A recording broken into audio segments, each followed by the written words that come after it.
The Anambra International Cargo Stroke Passenger Airport is one of the best in Africa. Apart from the fact that it is 3.7 kilometers in plane run for the runway. It has 2 kilometers of setback, one on either side. Again, that is unique. Lagos doesn't have it. So technically, we are the longest. We have the longest runway in Africa because we are. If you add the 1 kilometer either side, it will become 5.7. Lagos is 3.9. When NCA told me that Lagos was 3.9, I wanted to move my own to 4 kilometers. But they said there's no need to waste that money. Now you put the 3, so now it's more than enough. So they give us a 4F classification. 4F means any plane known to man can land there. And they come weekly. They come weekly to check what we have been able to achieve and how we're achieving them. And they've always scored us good marks. When we started, we wanted to do 1 taxiway. They said, no, you must do 2 taxiways.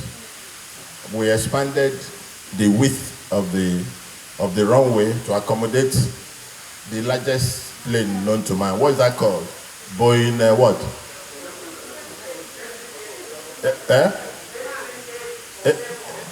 A380. Yeah. As time goes on, I'll get used to all those stuff.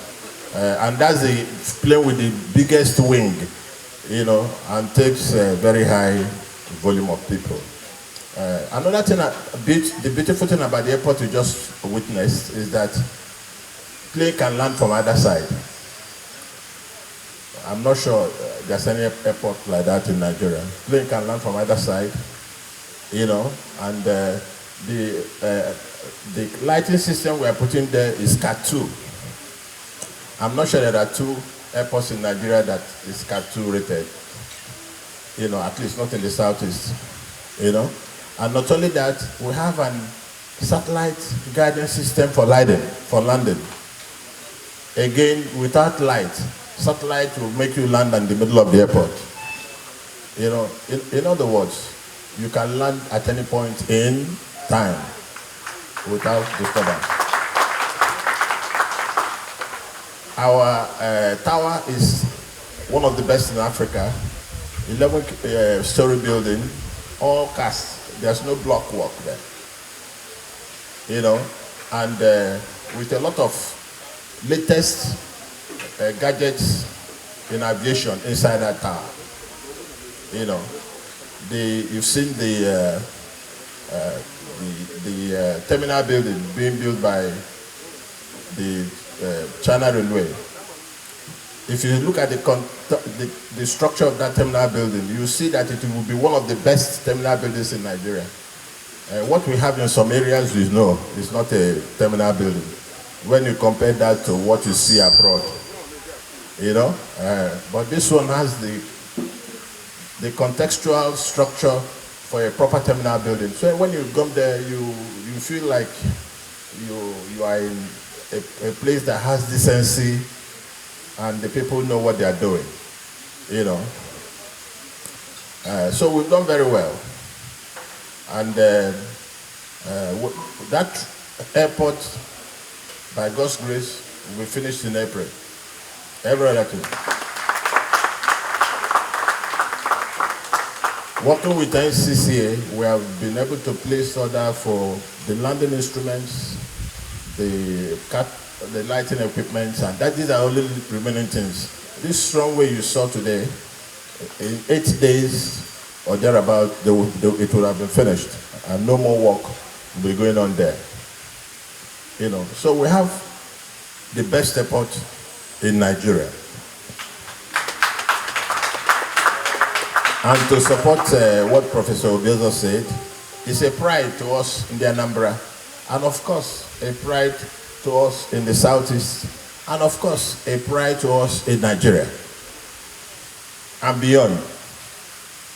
You know, you can imagine yourself take off from here to Houston, or take off from here to Emirates. You know, Emirates cannot land in certain places because of the size of the plane. But no matter the plane you carry, you will land here.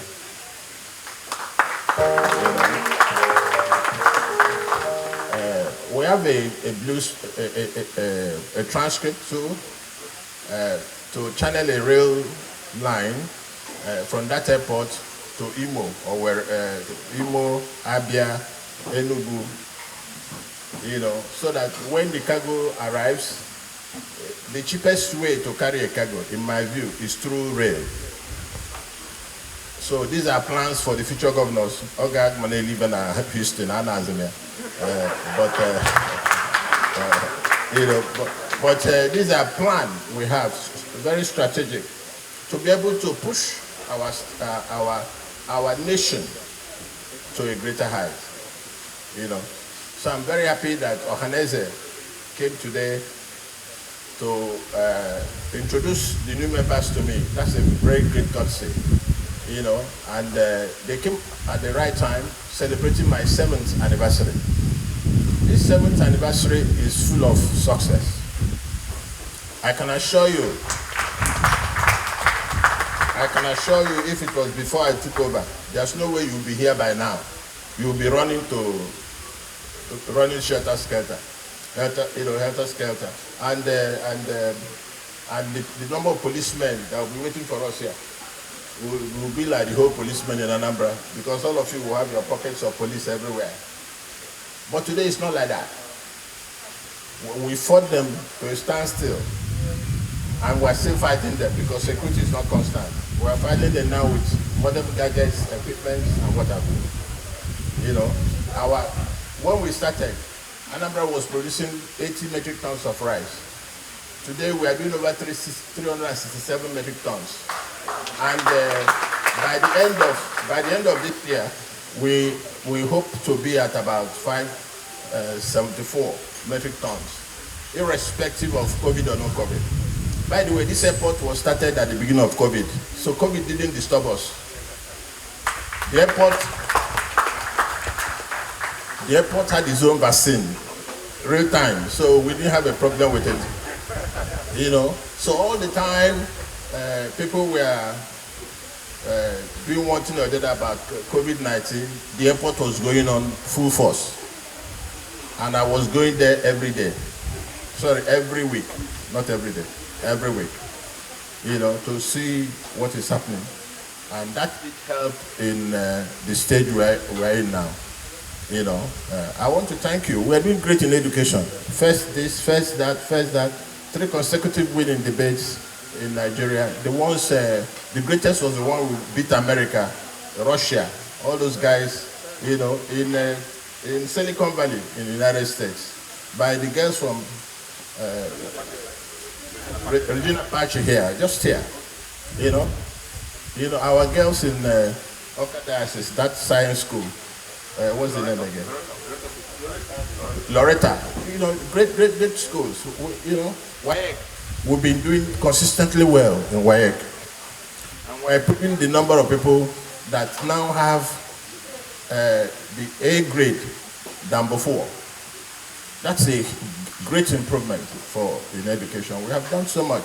We have upgraded our polytechnic our School of Agriculture to a polytechnic. You know, and the bill for Anambra State Aguleri University is also, it's been passed before, but there was an omission, so it went for amendment. So that's part of the, you know. And by the way, before I leave, we'll be declared an oil producing state. We have sent a letter, 11 letters I signed, to the presidency, the chief of staff, and all the agencies that are related. Because SNEPCO has been selling our oil at Obipele in Obaru. And of course, Orient Petrol is now OML. You know, and we'll tidy up all the little bookworks there. The youths are very well engaged. The Anambra State Statistics, the National Bureau of Statistics rated us a state with the lowest poverty rate. 2010, they rated Anambra 56%. That means if we are 10, 5.6% of the people are poor. But now, if we are 10, only 1.5 poor. So great achievement. This is not only that. Don't forget that Anambra, Lagos, and were the only states that didn't go into recession during the two recessions. I'm one governor that served through two recessions. I served the first recession was 2016 through early part of 2018. Tough period. Most people couldn't pay salary. Anambra was paying salary. The Southeastern states administrations then took what they call bailout. Anambra didn't take bailout. And more importantly, this airport is being completed without borrowing a single kobo from any bank. And we're paying our teachers. Since 7 years I came in here, I've never owed a teacher a kobo. And during festivities, we give them bags of rice to enjoy and what have you. And we're one of the few states that are paying teachers in hard-to-reach area 25% of their basic as compensation for them going to hard-to-reach area. As we speak, we are finishing the houses, because our challenge is what should make a teacher stay in Agule Road to, for example, a teacher that is from Oka. They will go to school there only once a week and stay in Oka for the Opera and collect their salary. But we said no, the students are being cheated. So now we're building special hostels for them so that they can live there. If they like, they can go for weekend, but the students will have the benefit of the teachers being there. These are strategies that are helping us to move and improve on the processes that we are doing. You know that we are now exporters of many things. Snail, ugu vegetable, nchao. We export them all over US, UK, wherever. And that's a plus. Before I came in, there was nothing like that. So if I take you back to the original dream we have, that means when we came, because of my background, whenever you go in, you must have a vision. If you don't have a vision, you won't know when you pass where we are going. I carved a vision that says that we want Anambra to be a first choice investment destination and a hub for economic and commercial activity.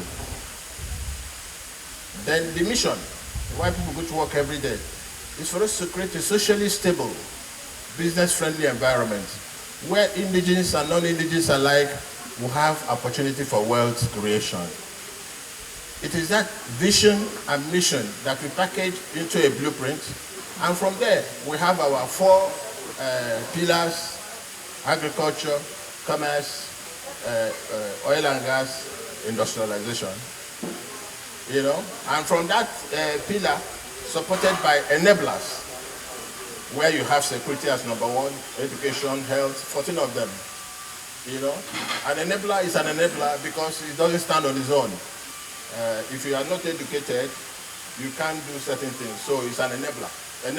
Education is a means to an end. It's not on its own. If you're not well, you can't go to work. So it's an enabler. It helps you. So that's how we classified it. So it's very clear in our mind. And when we did that in 2014, we looked at the endpoints. We say if we achieve the following that I just mentioned, our export will go up, and what is happening now is going up. There will be increase in employment by the youth. What's going on? The Bureau for Statistics said we are the least, 15% in terms of unemployment. So we're going up. You know, infrastructure, we are growing with 17 bridges under my account, including the 3 flyovers you saw there, and roads totaling about 76 in central, 70 in north, 72 in central, and 64 in south. You see, we're doing well. Beyond all this, the creativity in what we're doing comes from, again, my background as an accountant and a senior banker. When the recession came, I knew that the only way to come out of a recession is to pump money. It's not when you withdraw money. You know, and therefore we created every community. We have 81 communities in Anambra that we use in that community must be bought from that community. The indigenous of that community will work on that project. So that's what in economics they call velocity of money. That velocity of money, so I'm going to finish strong, very strong. You will. Very, very strong. Some of these IGR generating things I'm doing, the airport, the international conference center, the stadium, among other things, I didn't have them. But I still was able to run very well. Keep my civil servants very happy. You know, without the money I paid the civil servants, Onitsha main market would have closed. It's true. It's only when you pay money that, and because they know I pay consistently, the civil servants can go and borrow, knowing that come 25th of December, they will hear Bagam in their alert.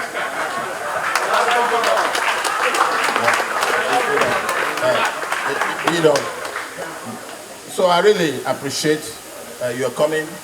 We have a good success story to tell.